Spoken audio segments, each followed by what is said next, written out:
Tetap semangat. Hari ini hari Senin, tanggal 1 Agustus tahun 2022. Merdeka. Adil Katalino, Pacuramin Kak Saruga, Pasengan Kak Jubata. Arus. Betungkat ke adat basa, bepegai ke pengatur perkara. Au. Saya ingin menyampaikan terkait dukun. Dukun itu dari sejak dulu kala sebelum ada medis, nenek moyang dulu hidupnya mereka dari dukun. Tapi dukun zaman dulu dukunnya baik, dia mengobati orang. Ada juga yang menggunakan jampi-jampi atau berdoa minta kepada petara Jubata kesembuhan. Ada juga yang menggunakan ramuan di gunung, di bukit, mencari ramuan yang bisa menyembuhkan. Zaman modern dengan berkembangnya sekarang, dukun itu malah diejek. Dukun itu sebenarnya baik, yang tidak baik itu oknumnya. Oknumnya itu yang punya pemikiran jahat dan punya niat yang tidak baik. Satu, dia mau dibayar untuk mencelakai orang. Ya. Kedua, dia itu sakit hati dengan orang. Kalau tersinggung atau diejek orang, dia manfaatkan keahliannya sebagai dukun menyakiti orang. Ya. Jadi itulah pekerjaan oknum-oknum yang jahat, karena dia itu punya niat yang tidak pernah bagus. Sedikit-sedikit main ilmu yang justru bisa mencelakai orang lain. Kalau dukun yang baik, oknum yang baik, dia itu membantu orang tanpa mengharapkan imbalan. Paling ya kalau kata kami di kampung ini hanya potong ayam kalau dia perlu dengan ayam. Ada juga yang sampai pakai babi kalau perlu pakai babi, atau yang lainnya, tergantung oknum dukunnya itu sendiri. Yang jelas dukun itu niatnya baik dan selalu menolong orang.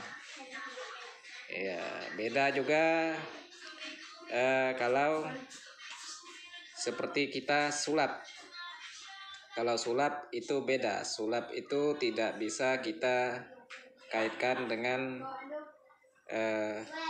dukun. Ya, itu seandainya ada dukun yang manfaatkan keahliannya.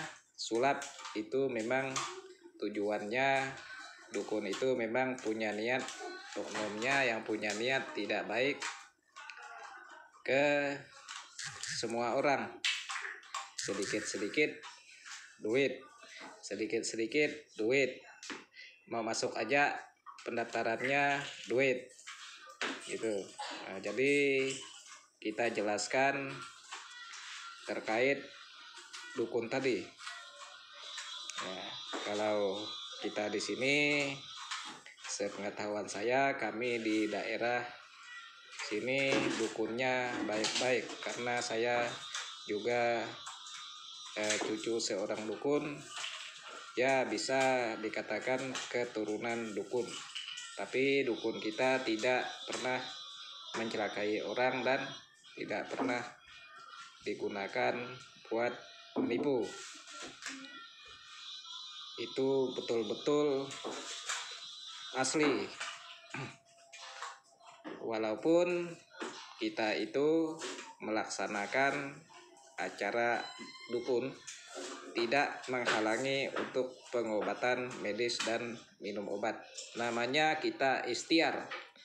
Ikhtiar itu tidak boleh kita itu sebagai dukun tidak boleh melarang yang sakit untuk berobat ke dokter atau ke medis.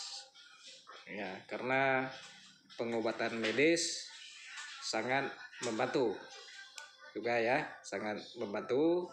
Kalau dia dicek medis, seandainya sakit perut, penyebab sakit perutnya infeksi apa, jadi pengobatan medis itu sangat dianjurkan oleh dukun yang baik. Kalau dukun itu bersifat tidak baik, dia itu justru melarang kita minum obat.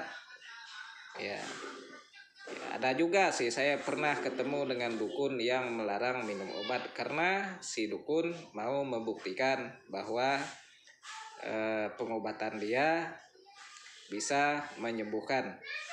Ya, tapi saya bilang namanya ikhtiar. Ya, ikhtiar, kita tidak perlu mencari siapa yang menyembuhkan, mau medis, mau dukun, mau gimana, yang penting sembuh.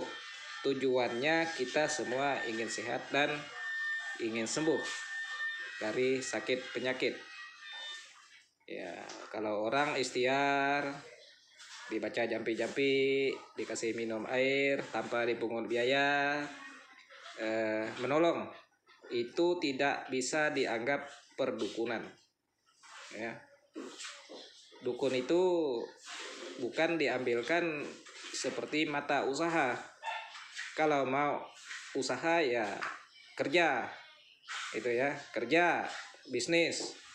Ya, kalau untuk dukun itu beda dari medis. Ya, kalau medis dia membutuhkan biaya untuk membeli obat. Ya, hitung-hitung untuk mengganti harga obat tadi. Ya, pemeriksaan atau gimana seperti ronsen, scan, itu alat. Pembayarannya hitung-hitung untuk mengganti alatnya tadi. Siapa tahu ada kerusakan atau bagaimana ya. Begitu juga dengan dokter.